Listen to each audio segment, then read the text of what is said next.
Bonjour, bienvenue sur One Shot, nouvelle vidéo sur la chaîne, une vidéo qu'on vous avait promise. On vous l'avait promise durant la critique du starter set de Alien Evolved Edition, la 1.5. Ça remonte à il y a quelques mois. On vous avait dit qu'on ferait plusieurs vidéos sur cette gamme-là. C'est une gamme que moi j'ai vraiment beaucoup poncé et beaucoup aimé. Et ben, chose promise, chose due. On fait ça aujourd'hui avec cette nouvelle vidéo dite post-mortem. C'est une nouvelle rubrique sur la chaîne qu'on fera sans doute pour d'autres gammes ou d'autres campagnes plus tard, sur laquelle on reviendra sur les campagnes après les avoir maîtrisées. Ici, on le fait pour Alien, donc première édition, pour deux raisons. Déjà, on va faire ce côté revue de gamme parce que tout ce qui a été publié en première édition est parfaitement compatible avec la 1.5. Et donc, vous allez peut-être vous vouloir les maîtriser plus tard en 1.5 à votre table. Et puis aussi parce que, bah, je vous le disais, j'ai bien poncé cette édition-là. J'ai tout maîtrisé, parfois même plusieurs fois, autant les scénarios en mode one-shot, en mode cinématographique, comme on dit, que les deux campagnes qui sont sorties. Et j'ai quand même quelques conseils à donner qui, je pense, pourraient vous intéresser. Vous allez le voir, on va regarder chaque bouquin un par un. On va diviser chaque livre en deux parties. Une partie d'abord de présentation, spoiler free, pour ceux qui voudraient se garder le plaisir de découverte à la table. Et puis, si vous êtes MJ, il y aura après une partie conseil au MJ où là, il y aura des spoilers. C'est inévitable, je pense, pour pouvoir bien vous conseiller. Tout ça, on vous le signalera quand on fera le passage d'une partie à l'autre. Vous avez les timestamps en bas sous la vidéo pour vous aider. Et puis, juste un petit point, faites attention quand même quand on va feuilleter les bouquins. On va les feuilleter pour vous donner une sorte d'idée générale de ce à quoi ressemble le livre. Mais il pourrait y avoir ici et là des petites informations qui filtrent. Donc, si vous êtes extrêmement sensible aux spoilers, évitez peut-être de trop regarder les textes. Mais avant de rentrer dans les livres en eux-mêmes, on va faire un survol général de la gamme, une gamme qui est déjà assez riche, 5 ans d'existence, 5 suppléments, et une gamme qui pour moi a réussi le pari difficile de se renouveler, un pari pas gagné d'avance dans un jeu comme Alien. Et j'aimerais insister dessus parce que j'ai beaucoup entendu le contraire dans le YouTube rôliste français qui insistait pas mal sur la répétitivité du titre. Et je trouve ça dommage parce que j'ai l'impression que Alien n'a pas eu le succès en France qu'il a connu à l'étranger. Sur la scène internationale, Alien est souvent cité dans les 10 titres, dans les 10 jeux de rôle les plus joués. Je suis pas sûr que ce soit le cas en France et j'ai l'impression, alors c'est un avis très personnel, que ça vient notamment du fait qu'il y ait des chaînes majeures qui aient un petit peu tapé sur le jeu sans vraiment lui avoir accordé le temps qu'il méritait. Moi, je trouve au contraire que dans la gamme Alien, il y a un renouvellement et plus qu'un renouvellement, une véritable progression dans ce qui nous est proposé. Un renouvellement et une progression dans la menace, hein, c'est pas juste un alien, un renouvellement de nos rapports de force avec l'alien et surtout, on a énormément creusé le setting et les différentes factions. L'univers est extrêmement fourni. Gasca a fait un excellent travail et dans la compréhension de ces factions, de leurs liens et de comment s'intégrer à ces différentes dynamiques, Alien a vraiment réussi le pari très difficile de donner de la granularité à cet univers. On le voit notamment dans ce qui nous est proposé. On a d'abord des scénarios plutôt d'initiation et puis on a des campagnes, deux campagnes, notamment une campagne de endgame, Building Better Worlds, qui nécessite vraiment d'avoir compris toutes ces dynamiques de pour réussir à jouer cette campagne de façon efficace. Qu'est-ce que nous propose donc Alien première édition? Et ben déjà, il y a le livre de base, hein, un livre de base à l'intérieur duquel on trouve les règles, mais aussi un scénario, un premier scénario d'initiation qui est plus là pour s'approprier les règles qu'autre chose. Le premier vrai scénario, on le découvre à l'intérieur du kit de démarrage qui sort en même temps. Ce premier scénario s'appelle Le chariot des dieux et c'est le premier volet de ce qu'on appelle la trilogie Draconis. Le chariot des dieux, Destructeur de monde et Au cœur des ténèbres.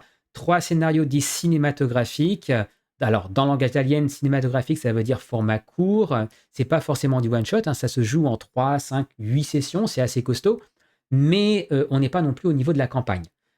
3 scénarios, donc, qui abordent chacun l'alien d'une façon différente. Dans le premier, on incarne l'équipage d'un vaisseau cargo qui répond à un appel de détresse. On voit tout de suite l'inspiration de Alien, le premier film. Dans le second, on joue des marines qui débarquent dans une colonie qui est sur le point d'exploser. Vous pensez très rapidement à Aliens, le deuxième film. Et dans le troisième, c'est des scientifiques qui se rendent dans une station pénitentiaire. On est quelque part entre Alien 3 et 4. Donc, trois types de personnages différents, trois approches différentes face à la menace que représente l'alien, et donc des rapports de force qui évoluent. Mais Free League ne s'est pas arrêté là et a aussi proposé deux suppléments majeurs. Le premier est sorti juste après Destructeurs de Monde. Il s'appelle en français Marines coloniaux, manuel de terrain et il approfondit. Alors, il y a à la fois une partie setting et une campagne. Dans la partie setting, on approfondit énormément l'administration militaire, logique vu le titre, mais pas seulement. On décrit énormément tous les rapports de force, tous les enjeux géopolitiques qui existe dans cet univers qui est l'univers d'Alien. C'est très réussi, très détaillé, et la campagne qui est associée à ce supplément nous plonge au premier plan de toutes ces tensions, avec une histoire où l'UA, l'UPP, l'Empire des Trois Mondes sont en train de se tirer la bourre. L'alien devient une arme biologique qui passe au second plan, une arme que chacune des grandes factions essaye de s'approprier. Mais le cœur des dangers que vont affronter les joueurs, ce n'est pas l'alien, c'est les différents facteurs, les différentes factions géopolitiques. Et puis, après Au cœur des ténèbres, Free League a recommencé en proposant un nouveau supplément, ce que moi je pense être un supplément plutôt endgame, Building Better Worlds, le seul supplément à ne pas avoir été traduit en français, qui creuse tout ce qui est administration coloniale et effort de colonisation des mondes les plus éloignés, qui fait entrer de nouvelles factions dans le setting, avec notamment, on fait rentrer la Confédération africaine, on fait rentrer l'ONU, et qui nous fait jouer une campagne assez complexe où on incarne des colons qui sont envoyés à l'autre bout de l'univers dans un ensemble de colonies qui ont été perdues il y a près de 75 ans, à l'intérieur d'un vaisseau colonie gigantesque qui fait beaucoup penser à The Expanse, qui est rempli de tensions diverses et variées. C'est un jeu de faction, un jeu d'exploration qui change radicalement de ce qu'on a joué auparavant. Et on voit encore une fois une nouvelle menace émerger qui dépasse assez largement la menace qu'est l'alien. Alors, on va aimer ou pas cette menace-là, on va en reparler à la fin, mais dans tous les cas, on voit quelque chose qui est sensiblement nouveau. Maintenant, on pourrait se demander dans quel ordre jouer tout ça, et on pourrait croire à tort qu'idéalement, il faudrait jouer d'abord les 3 épisodes de la trilogie, puis après les 2 campagnes. Et c'est pas tout à fait vrai, parce que le deuxième volet de la trilogie, Destructeur de Monde, en réalité a des liens assez faibles avec les 2 autres volets. Par contre, ce scénario peut servir d'introduction parfaite pour la campagne des Marines coloniaux.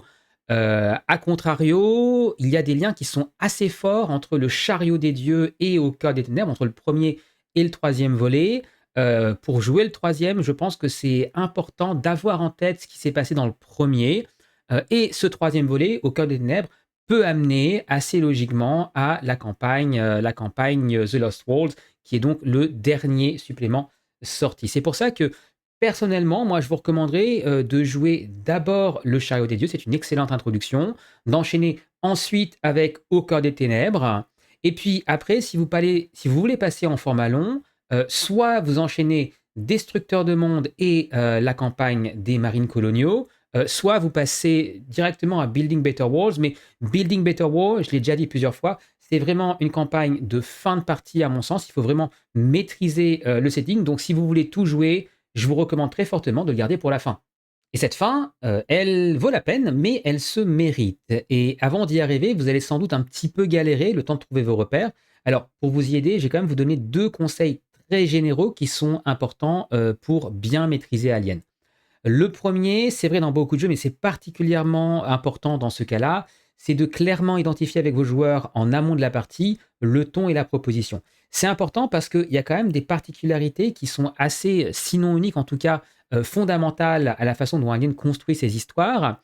Et pour moi, il y en a 3. D'une part, la létalité des scénarios. C'est pas rare qu'un même joueur interprète 2, 3 personnages différents au sein d'une même histoire. C'est même plutôt encouragé par la façon dont les ennemis fonctionnent et le fait qu'ils soient parfois létals, genre un coup d'alien et vous êtes mort.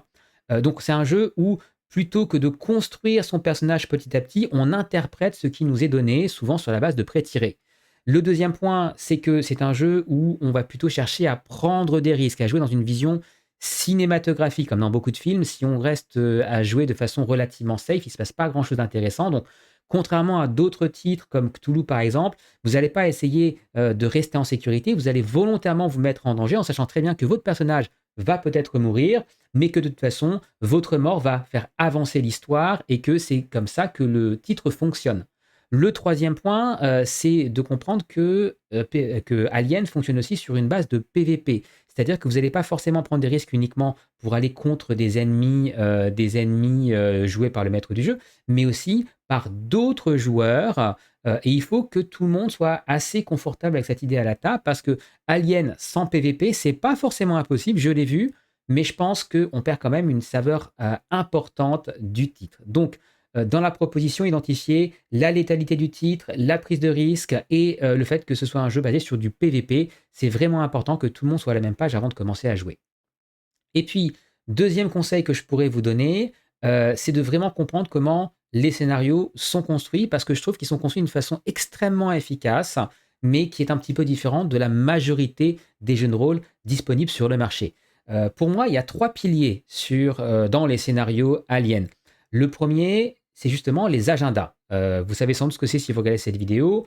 Ce sont des objectifs personnels à chaque PJ qui évoluent au fur et à mesure que l'histoire avance. Il y en a un par acte, 3 actes dans un scénario en général. Et ces agendas vont souvent donner une direction aux personnages, et notamment une direction qui va les amener à trahir, ou en tout cas à s'opposer à d'autres personnages joueurs. Maintenant, il y a un conseil que je peux vous donner, c'est que ces agendas, il ne faut pas forcément hésiter à les modifier, vous en tant que maître du jeu, si vous voyez qu'un de vos joueurs a compris, interprété les agendas du premier et peut-être même du deuxième acte d'une certaine façon, et que le troisième acte va aller contre son interprétation, et ben changez l'agenda, allez dans le sens de votre joueur. Il n'y a rien de plus frustrant pour un joueur que de voir un agenda qui va vraiment contre sa compréhension de son propre personnage. Donc n'hésitez pas à les changer.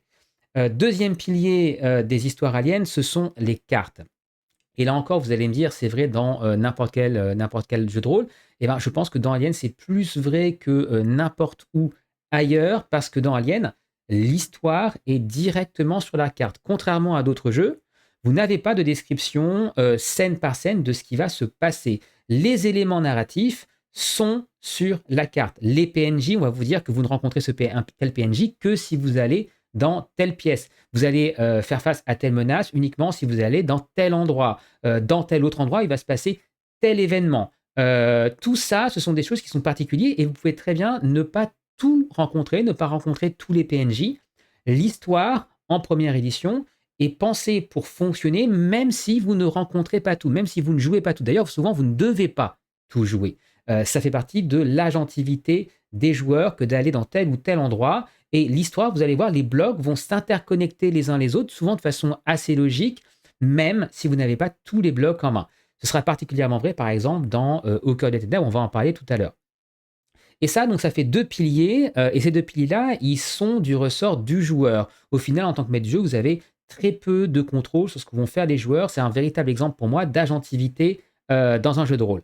Le troisième pilier, c'est là où vous, en tant que maître du jeu, vous allez pouvoir intervenir. C'est les événements. Des événements qui se trouvent dans les bouquins à la fin des scénarios et qui sont en réalité des moyens pour vous de gérer le rythme. Il y a quelques événements qui sont parfois obligatoires, mais la plupart sont totalement optionnels et vous les utilisez quand vous voulez accélérer la partie ou au contraire la ralentir. C'est avec ça que vous construisez et vous influencez vos joueurs. C'est avec ça qu'au final, l'histoire va aller lentement mais sûrement vers sa résolution. Sur ce, je regarde le timer, je vois qu'on a déjà dit pas mal de choses, mais on n'est qu'au début de la vidéo parce que je voulais qu'on regarde les scénarios individuellement. Et on va commencer avec la trilogie Draconis, plus spécialement avec le Chariot des Dieux. Donc, c'est le scénario qui est inclus dans l'excellent Starter Kit de la première édition. Alors, je l'ai déjà dit, mais je vais le répéter, je ne vais pas faire de spoiler majeur dans la partie présentation. Quand on abordera la partie conseil OMJ pour chacun des scénarios, je vous le dirai. Et à ce moment-là, vous pourrez passer avec les timestamps au chapitre suivant. Mais faites attention quand même lors du feuilletage. Je vous conseille de ne pas trop lire si vous ne voulez pas vous gâcher le plaisir de la découverte du scénario. Je vous fais ce feuilletage essentiellement pour vous donner une idée de la mise en page et de comment c'est présenté, mais je vous conseille de rester, de faire un simple survol plutôt que de lire les textes. Donc, premier scénario, je le disais, c'est une très bonne introduction à Alien, à son système, à son histoire, à son ambiance.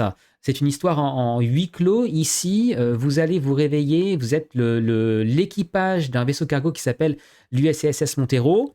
Et quand vous vous réveillez, vous vous rendez compte assez rapidement que vous n'êtes pas là où vous pensez être et que vous avez reçu un signal de détresse qui va vous mener à un second vaisseau, l'USCSS Cronus, un vaisseau scientifique qui ressemble beaucoup à celui de Prometheus et qui a disparu depuis près de 75 ans. À cause des lois de la compagnie, vous êtes obligé d'aller explorer ce vaisseau pour salvage, pour éventuellement porter secours aux survivants de l'équipage. Il va se passer des choses pas très sympas pour vous. C'est un scénario qui est très létal. Il y a peu de chances que vous surviviez. C'est aussi un scénario qui est un peu plus linéaire que les autres, notamment parce qu'il y a pas mal d'événements obligatoires. Un scénario qui se joue autour de 3 sessions, je dirais. Ça peut se jouer en one-shot, une session, je l'ai déjà fait, mais on perd quand même beaucoup au change. Par contre, un des très bons points sur ce scénario, et je peux vous le dire sans faire de spoiler, c'est que c'est une histoire qui joue beaucoup avec les clichés. Les trahisons ne sont pas toujours là où on le pense, et c'est un des très bons points de ce scénario, des autres aussi, mais particulièrement quand on découvre Alien avec le chariot des dieux, c'est généralement une découverte bienvenue. On va passer maintenant à la partie conseil OMJ. Donc, si vous ne voulez pas vous faire spoiler, je vous conseille de sauter jusqu'au chapitre suivant, Destructeur de monde. Si vous restez, je pars du principe que vous connaissez déjà l'histoire. Donc, quelques conseils déjà au niveau du choix des pré-tirés. Vous avez vu que vous en avez plusieurs.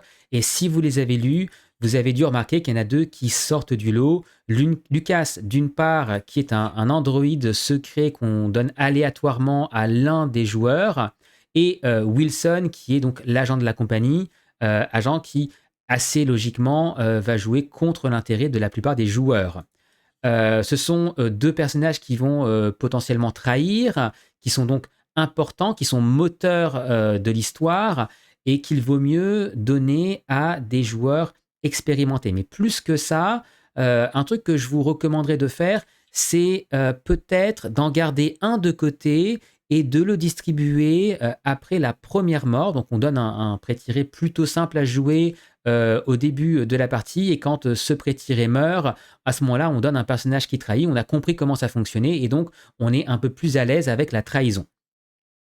Un autre conseil que je pourrais vous donner, c'est des conseils qui sont liés, qui vont être assez linéaires, parce que liés à la linéarité de l'histoire en elle-même, mais c'est de gérer intelligemment le rythme. Déjà, lors du premier acte, laissez le temps aux PJ pour qu'ils explorent le vaisseau.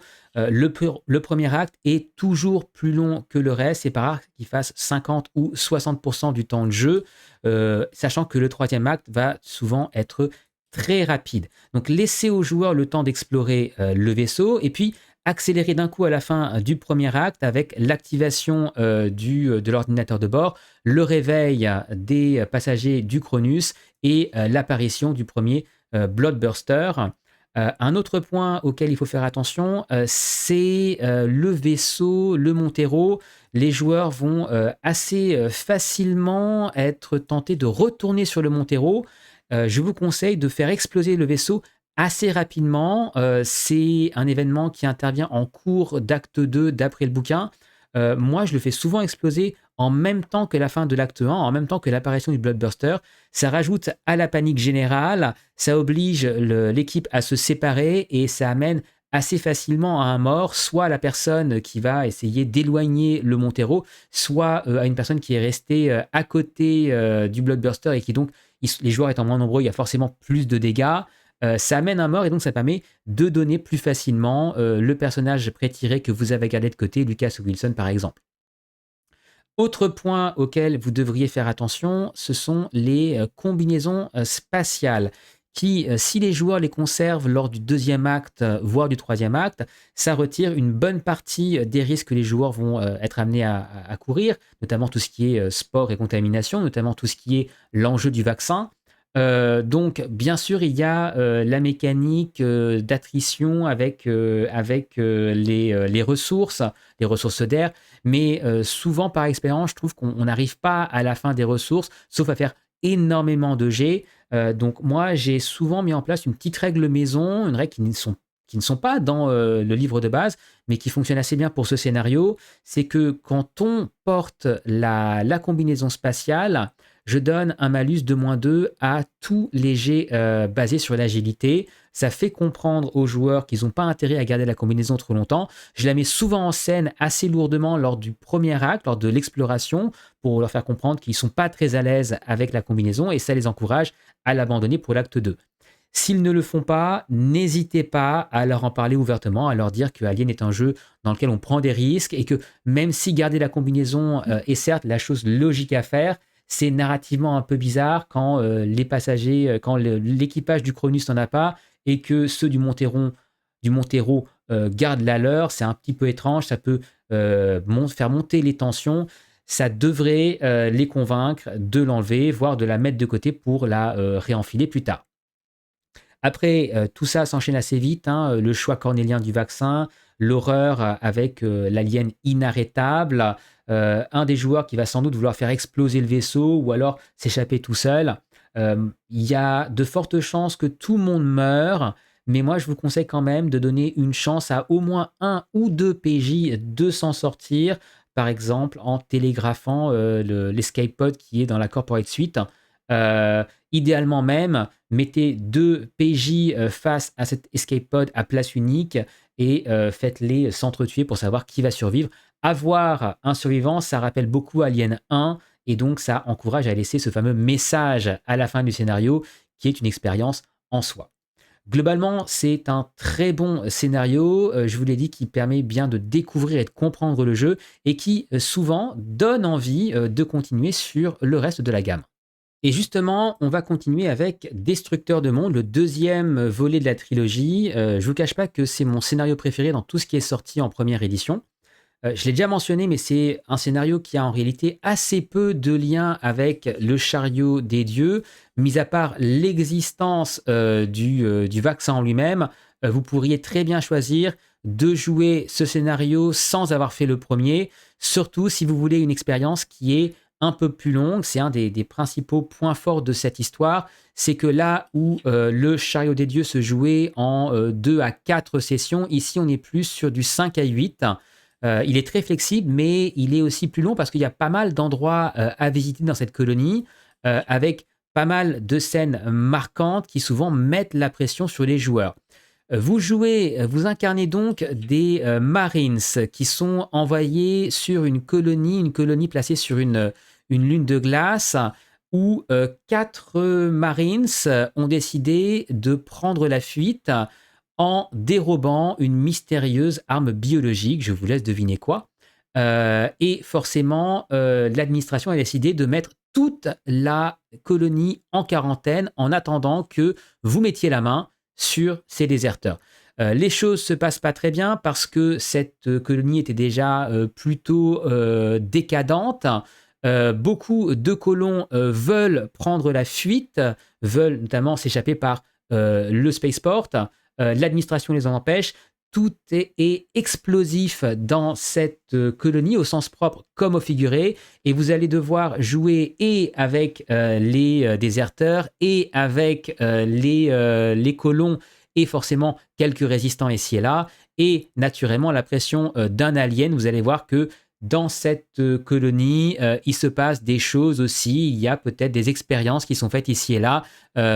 Cette arme biologique, elle n'est pas venue de nulle part.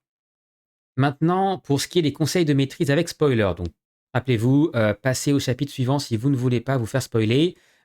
Beaucoup de ce que j'ai dit pour le chariot des dieux est aussi valable pour Destructeur de Monde. Déjà, au niveau des pré-tirés, choisissez-les, donnez Chaplin et éventuellement Dante à des joueurs plus expérimentés, parce que là encore, ils seront moteurs de trahison. Vous avez 7 scènes pré-gènes de base qu'il ne faut pas hésiter à tuer et encore une fois, je vous recommande de le faire dans un ordre donné car certains sont plus intéressants que d'autres. Vous pouvez même, choisir de renverser la narration sur la fin en donnant le contrôle de certains PNJ aux joueurs, notamment, par exemple d'un ou 2 PNJ, déserteurs. Donc ça, c'est vrai aussi. Comme pour le chariot des dieux, commencer par une phase plutôt lente d'exploration avant d'accélérer, quand on approche de la fin de l'acte 1. Globalement, il y a quand même, des atmosphères qui sont très différentes entre les actes, ce qui n'était pas vrai dans le premier volet, de la trilogie, avec une première partie qui est très articulée autour d'une population qui est désespérée.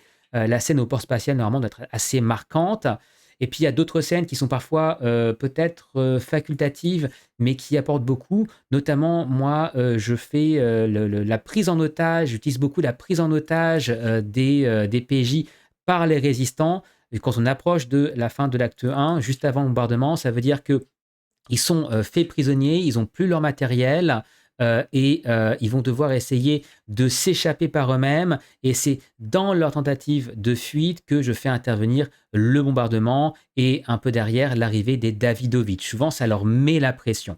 La deuxième partie, justement, le deuxième acte, elle s'articule autour du chaos ambiant. Là, c'est plus seulement une population désespérée, c'est chacun pour sa pomme, quitte à écraser son prochain. Et vous avez plusieurs moyens de mettre la pression sur les joueurs. Vous avez déjà les Davidovich, qui sont assez impressionnants. Il y a un truc que j'utilise beaucoup aussi, c'est la séparation de l'équipe. J'essaye souvent d'encourager les joueurs à laisser un PJ ou deux, un pré-tiré qui n'est pas joué par un joueur ou deux derrière, par exemple pour s'occuper d'un premier personnage qui aurait été blessé grièvement à l'infirmerie, par exemple. Et quand le bombardement intervient, ils ont cette volonté de retrouver leurs camarades avant de s'enfuir. C'est un vrai moteur pour les pousser à aller en avant. Vous les emmenez d'abord vers l'infirmerie avec les Davidovich aux trousses. Et ça peut même amener une scène assez sympa à la fin de l'acte 2, une scène où, par exemple, imaginez les Davidovich qui menacent de mort les pré-tirés qui sont restés à l'infirmerie, dans une scène, par exemple, à l'extérieur. Il faudra que les joueurs agissent vite et de façon intelligente s'ils ne veulent pas voir l'un de leurs camarades mourir. La troisième partie est encore une fois beaucoup plus rapide. Elle est orientée sur la survie parce qu'à ce moment-là, ce ne sont plus les colons qui sont désespérés, ce sont les joueurs eux-mêmes. En général, il y a très peu d'exploration dans la base centrale. Essayez quand même de faire intervenir la reine, ne serait-ce que pour leur mettre la pression et pour voir qui réussira vraiment à s'en sortir. La trame est plus libre, mais par expérience, il y a des moments forts comme le premier alien chez les Marshall, le piège des rebelles, le bombardement, l'arrivée des Davidovich, la découverte de la reine. Si en plus de ça, vous utilisez la violence des éléments pour mettre la pression sur les joueurs, vous arrivez assez vite avec des scènes qui sont vraiment mémorables et qui marqueront vos joueurs. Dernier volet de la trilogie Draconis, Au cœur des ténèbres, un scénario qui se joue entre 3 et 5 sessions, qui pourrait prendre beaucoup plus de temps, parce qu'il y a énormément de choses à faire, mais ça j'en parlerai dans les conseils de maîtrise. C'est un scénario qui a peut-être moins marqué les esprits, qui est le dernier scénario officiel publié en français, qui a une ambiance très particulière, hein, qui s'éloigne un peu d'Alien, de l'image qu'on se fait d'Alien, qui parfois rappelle peut-être un petit peu plus Event Horizon, mais qui va surprendre, notamment avec son antagoniste, en bien ou pas, ça je vous laisse décider. C'est une histoire qui par contre a un lien direct avec le chariot des dieux. C'est pas un spoiler, mais dans le chariot des dieux, le Cronus avait éjecté, avant l'arrivée des joueurs, avait éjecté le canot de sauvetage qui était en bout, en queue de vaisseau, euh, Ça n'a aucun impact dans l'histoire de Shadow des Dieux, mais ça va en avoir un dans l'histoire de Au cœur des ténèbres. Parce que ce canot de sauvetage, il va lui arriver des choses, il va être récupéré et il va être la cause de mutations dans cette station que vous allez visiter, dans la station Erebos, station qui va devenir en quelque sorte vivante. Je vous en dis pas plus, mais vous incarnez des scientifiques qui êtes envoyés sur place pour savoir ce qui se passe et vous allez découvrir des choses qui vont vous surprendre, autant les personnages joueurs que les joueurs eux-mêmes. Pour ce qui est des conseils de maîtrise avec spoiler, donc maintenant, vous allez voir, ça va être beaucoup plus rapide parce que normalement, à ce stade, vous avez dû commencer à prendre vos marques avec le système Alien. Le premier point que je pourrais signaler, c'est que la station est immense et ça va obliger à faire des choix. Et le plus frustrant, c'est que ce sont des choix qui ne vont pas dépendre de vous, MJ, mais plutôt des joueurs. Je vais le mentionner dans les conseils généraux, mais c'est particulièrement vrai ici. La station est immense et vu que l'histoire est sur la carte, ça va dépendre de où vont les joueurs, de ce qu'ils vont décider d'explorer, de ne pas explorer, de ce qu'ils vont décider de faire. Il y a 5 ou 6 arcs différents sur cette station entre l'opposition, entre les prisonniers et les gardiens, il y a quoi? Il y a le scientifique fou, il y a bien sûr les full freemen, les aliens. Ça fait beaucoup de choses, beaucoup trop pour tout jouer. Si vous jouez tout, vous allez beaucoup trop diluer la trame principale. Et certaines des actions des joueurs, notamment certaines actions qui sont plus ou moins encouragées par les événements, vont parfois être assez radicales. Je vous donne un exemple. Moi, dans le seul run que j'ai fait de ce scénario, les joueurs, en début d'histoire, se sont crachés dans le tronc principal et ils ont décidé, pour empêcher l'incendie de se propager, de dépressuriser deux des decks principaux, là où sont l'intégralité des gardiens et des prisonniers. Tout le monde est mort, ils ne l'ont pas su, ils ne l'ont jamais su, et ça n'a pas empêché à l'histoire d'être parfaitement jouable, parfaitement complète. Mais il y a ce côté un peu frustrant de se dire, en tant que MJ, vous le savez, qu'on est passé à côté de quelque chose, mais les joueurs ne le savent pas, et il faut accepter d'aller de l'avant. La deuxième chose que je pourrais mentionner, et là c'est encore une fois une histoire de choix, mais un choix qui vous revient, c'est de réfléchir à l'antagonisme. L'antagonisme dans ce scénario, c'est les full freemen, et le changement de perspective entre l'alien comme menace et les full freemen comme menace, il n'est pas évident parce qu'il rend l'alien, il diminue plutôt la menace que représente l'alien. Dans les films aliens originaux, cet alien, c'est un peu la peur primale, c'est la peur originelle, le danger ultime. Ici, quand on regarde ce qui se passe, les aliens sont un peu des animaux de compagnie et ça diminue beaucoup la menace, ça diminue beaucoup l'aura de ces créatures et c'est vraiment dommage. Ce qui fait que moi, je l'ai joué by the book, mais si je devais le rejouer, je ferais sans doute un choix. Soit je garderai les aliens en mode plus classique et à ce moment-là, je retirerai les full freemen. Soit je garderai les full freemen et ce côté Event Horizon, beaucoup plus sci-fi mais moins alien, et je retirerai les aliens. Par contre, si je faisais ce choix, je devrais forcément en parler aux joueurs en amont, leur dire qu'il n'y aura peut-être pas d'aliens dans le scénario, parce que tout le monde ne sera pas d'accord. Autant il y a des joueurs qui sont choqués par les full freemen, autant si vous ne mettez pas d'aliens, ça risque d'être pareil. Donc, mettez-vous d'accord avec vos joueurs en amont, mais je pense que c'est parfaitement faisable. Une observation que moi je fais sur ce scénario, c'est qu'il est, je pense, hautement rejouable, notamment en insistant sur des arcs que vous n'avez pas pu jouer la première fois ou en changeant la menace. Moi, je ne l'ai joué qu'une seule fois, mais je me vois parfaitement le jouer une deuxième fois plus tard. Voilà qui clôture donc la trilogie Draconis et qui nous permet de passer au premier vrai supplément, le manuel de terrain des marines coloniaux.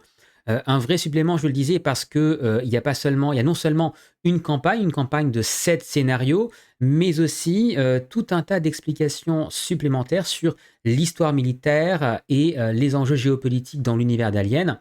Énormément d'informations. Je pense que tout ce qu'on nous donne ici légitime en soi l'achat de ce bouquin si vous vous intéressez à l'univers d'Alien.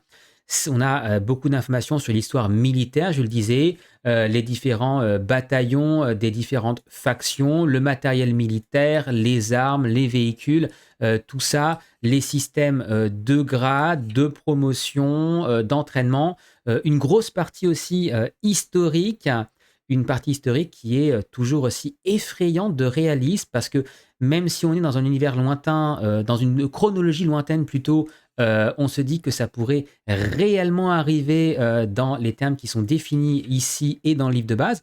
L'auteur Andrew Gasca a fait un excellent travail. Le tout porté par de superbes illustrations. Vraiment, on peut vouloir acheter ce bouquin même si on ne souhaite pas jouer à la campagne, mais en plus de ça, il y a effectivement des options mécaniques et de nouveaux scénarios. Déjà, au niveau mécanique, vous avez la possibilité de créer des personnages avec des profils spécifiques aux marines coloniaux, donc avec des spécialisations. C'est pas fondamental, je pense, mais ça rajoute un peu de granularité. Et puis, vous avez cette fameuse campagne géopolitique en 7 scénarios, je l'ai dit, où l'avenir politique de l'UA va se jouer. Les PJ vont être au premier plan de cette confrontation entre l'UA, donc les Amériques Unies, et l'UPP, qui est un peu l'équivalent de l'URSS dans ce setting-là. Ça fait très guerre froide.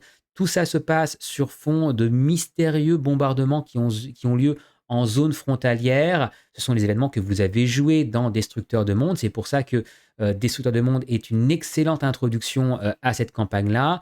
Et globalement, c'est une campagne très réussie. Mais pour ça, je vais en parler OMJ dans les conseils qu'on va commencer tout de suite.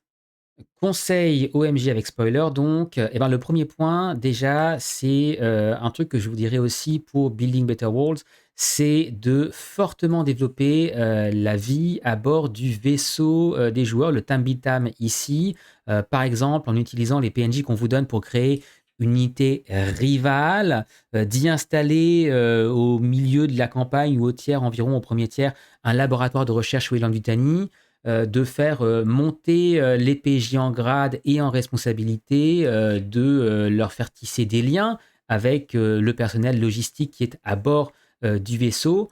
Je vous recommande ça parce que au final, quand on regarde les scénarios, il y a certains moments forts, hein, le berserker, la télépathie de la reine, le grand final, bien sûr. Mais l'essentiel des moments importants au niveau géopolitique, ils vont se passer entre les scénarios. Et si vous laissez les joueurs se limiter aux scénarios en eux-mêmes, eh bien, ils vont peut-être avoir l'impression d'être un peu en bordure de l'histoire. Alors que si vous développez de la vie à bord du Tambitam, si vous faites séjourner certains des PNJ importants sur le vaisseau, ne serait-ce qu'à certains moments, eh ben, ils vont interagir avec les joueurs vont pouvoir influencer leurs décisions, et donc ils vont avoir cette impression de faire partie de ces évolutions géopolitiques, et pas seulement en allant capturer une arme biologique ici ou là. Le deuxième point, c'est j'aimerais insister sur la porosité des différentes factions. Vous avez l'UA, vous avez les faucons de l'UA et ceux qui sont un petit peu plus droits dans leurs bottes. Vous avez l'UPP, Weyland-Yutani, les enfants des dieux divins. C'est très bien d'avoir autant de choix, mais ça peut paraître parfois un peu blanc ou noir. Et pour ajouter un petit peu de réalisme et de nuances de gris à l'histoire, moi, je vous conseillerais de faire passer certains PNJ d'une faction à l'autre. Non seulement ça facilite le transfert d'informations, mais en plus, ça encourage les joueurs, un, soit à se radicaliser, deux, soit à faire la même chose eux-mêmes et à trahir leur propre camp pour aller voir ailleurs. C'est un ressort narratif qui est particulièrement efficace. Et puis, mon troisième point, alors ça, c'est quelque chose peut-être un petit peu personnel, c'est vous qui choisissez si vous le faites ou pas, mais moi, je vous conseillerais de ne pas forcément jouer tous les scénarios. Déjà parce qu'ils sont un petit peu inégaux, je pense notamment à celui sur les Arcturiens. Est-ce que vous avez envie d'ajouter une nouvelle espèce extraterrestre qui narrativement amène pas grand-chose, mais c'est un peu un clin d'œil à d'autres productions de l'univers étendu Alien. Il y a beaucoup de clins d'œil chez Gasca et c'en est un, mais je trouve qu'au niveau de l'histoire, ils n'apportent pas grand-chose. Vous pourriez très bien les retirer sans que ça change quoi que ce soit à l'histoire. Et puis pareil, on vous recommande d'ajouter à la campagne vos propres scénarios. Faites-le, à mon sens, uniquement si ça apporte quelque chose à la trame principale. Sinon, ça risque encore une fois diluer l'histoire centrale. Moi, j'en ai rajouté quelques-unes et j'ai regretté après coup. La seule où vraiment j'ai trouvé que ça avait vraiment marché, c'est un scénario solo que j'ai fait avec chacun des joueurs individuellement, où ils sont rentrés chez eux, un peu à la The Expanse, si vous avez lu les romans, ou même la série, je crois que c'est dans la série. Ce qui leur a permis, encore une fois, de comprendre l'impact de ce qui se passe au niveau géopolitique, tout en sortant la tête du front. Et donc, quand ils retournent en mission tous ensemble, ils ont une compréhension différente. Et en général, ça les pousse à faire des choses qu'ils n'auraient pas fait autrement. Et on finit avec Building Better Walls, un second supplément, donc je le disais, qui n'a pas été traduit en français, pas encore. Je pense que ça le sera quand Arcane renouvellera sa licence. C'est un supplément qui porte donc sur l'effort colonial, avec peut-être un peu de redite pardon, par rapport au supplément précédent, mais qui ajoute pas mal de nouvelles informations, notamment de détails sur des acteurs qui sont importants, mais qui étaient un petit peu tenus en périphérie auparavant. Je pense à la Confédération centrale-africaine, au Kang chinois, à l'UN, etc., à d'autres entreprises aussi qui ne sont pas Wayland Yutani. On a pas mal d'informations différentes, notamment sur les fameux mondes perdus, donc des colonies qui ont été colonisées il y a longtemps, mais avec lesquelles on a perdu contact et qui vont être extrêmement importantes dans la campagne qui arrive à la fin de ce supplément. Contrairement au manuel des marines coloniaux, ici, on n'a pas vraiment de nouvelles mécaniques de création de personnages. On a certes 2 archétypes, mais qui sont un petit peu secondaires et qui même n'apportent pas grand-chose à cette campagne-là. Donc, on n'a pas autant de richesse que dans le supplément précédent. Mais par contre, on a une mécanique de construction de colonies qui est, si vous aimez un peu la gestion par exemple, à la Mutant Year Zero, ça pourrait vous intéresser. Surtout, et contrairement au supplément d'avant, je pense que là, c'est le cœur de ce supplément-là, de Building Better Walls, on a une campagne qui est très différente de ce qu'on nous a proposé auparavant, une campagne d'exploration qui rappelle peut-être un petit peu Covenant dans l'univers alien, mais surtout d'autres influences comme The Expanse. Vous êtes des colons dans un immense vaisseau colonisateur qui est envoyé à l'autre bout de la galaxie, qui réunit tout un tas de factions différentes qui au départ sont réunies par un idéal commun. Le problème, c'est que quand vous arrivez à destination, quand vous vous réveillez, vous apprenez que dans les mondes centraux, la guerre a éclaté. C'est la guerre que vous jouez dans la campagne des marines coloniaux. Et donc, vous allez devoir gérer et les tensions qui naissent de ce conflit qui se passe à l'autre bout de l'univers, et en même temps le besoin de vous soutenir les uns les autres parce que seul, vous ne pourrez pas y arriver. Sauf que les colonies perdues que vous allez essayer de reconnecter, eh ben, elles sont déjà dans une situation assez précaire, mais en plus, il y a d'autres factions dans ces colonies qui vont rentrer en ligne de compte et auxquelles vous allez devoir soit vous allier, soit que vous allez devoir contrer et contrôler. C'est pas facile. Donc il y a un côté, je disais, The Expanse, il y a un petit côté exploration, parfois je dirais même Star Trek, Stargate, dans cette volonté à chaque scénario d'avoir un monde avec une particularité différente. C'est peut-être parfois un petit peu trop marqué, mais c'est très différent de ce à quoi on est habitué. La menace, c'est la même que celle qu'on a vue dans Au cœur des ténèbres, donc c'est une menace qui ne va pas plaire à tout le monde, mais on va en parler dans les conseils de maîtrise parce que peut-être qu'il y a des choses que vous pourriez faire en tant que MJ pour adoucir tout ça. Les quelques conseils que je peux vous donner donc sur cette campagne que j'ai finie il y a quelques mois seulement. Alors avec spoiler, je vous rappelle, déjà, ce sera un peu comme pour la campagne précédente. Vous n'êtes pas forcé de tout jouer, surtout que certains scénarios sont vraiment très éloignés d'Alien. On sent la volonté de faire quelque chose d'original et parfois ça casse un peu l'atmosphère, mais ça c'est un choix qui vous regarde.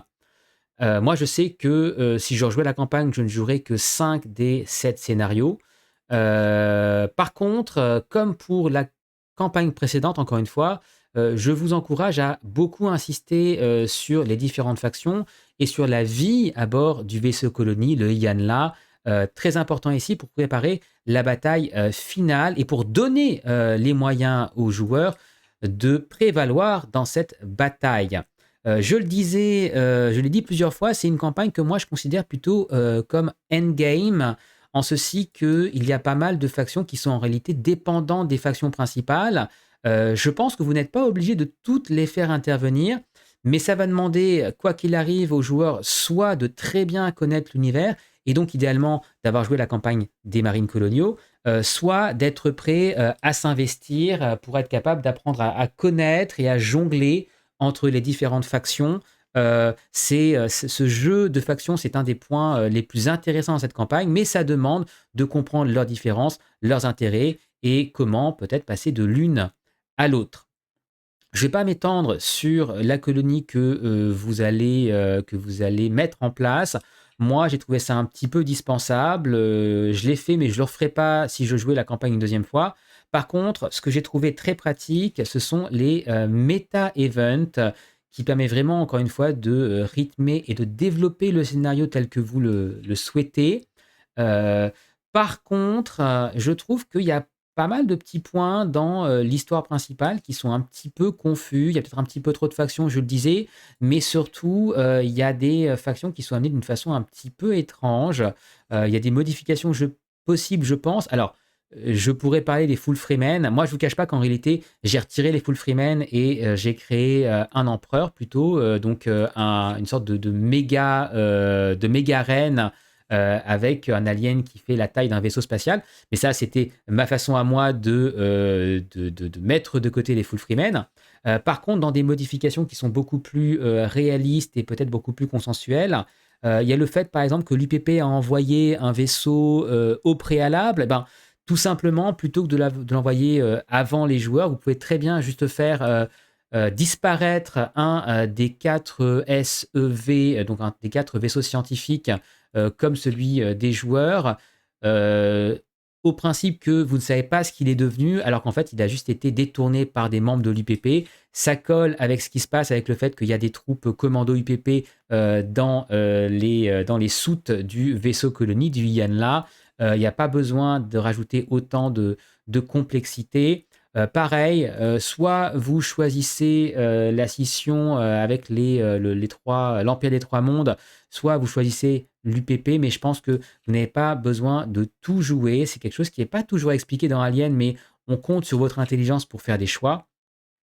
Et tout ça poussera normalement, si vous arrivez à limiter un peu le nombre de factions et la façon dont elles sont présentées, ça devrait pousser vos PJ à faire des alliances, souvent des alliances de circonstances. C'est un peu l'idée derrière cette campagne. Vous n'êtes pas forcément en train de faire des choix idéaux, mais pour survivre, vous devez peut-être vous associer avec le général Zhang ou peut-être avec les maraudeurs. Dans tous les cas, il y aura des alliances à faire et c'est dans le choix de ces alliances et des ennemis que vous ferez en conséquence que se trouve, à mon sens, tout l'intérêt de cette campagne.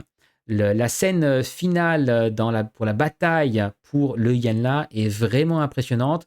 On regrettera qu'on n'ait pas de carte pour ce vaisseau-là. Moi, j'en ai rajouté une, mais ce n'était pas facile à trouver. Dans tous les cas, je pense qu'une grosse partie de la campagne est avant tout une préparation pour cette campagne finale. C'est pour vous créer les réseaux et vous donner les moyens de remporter cette bataille qui, normalement, est censée être perdue d'avance.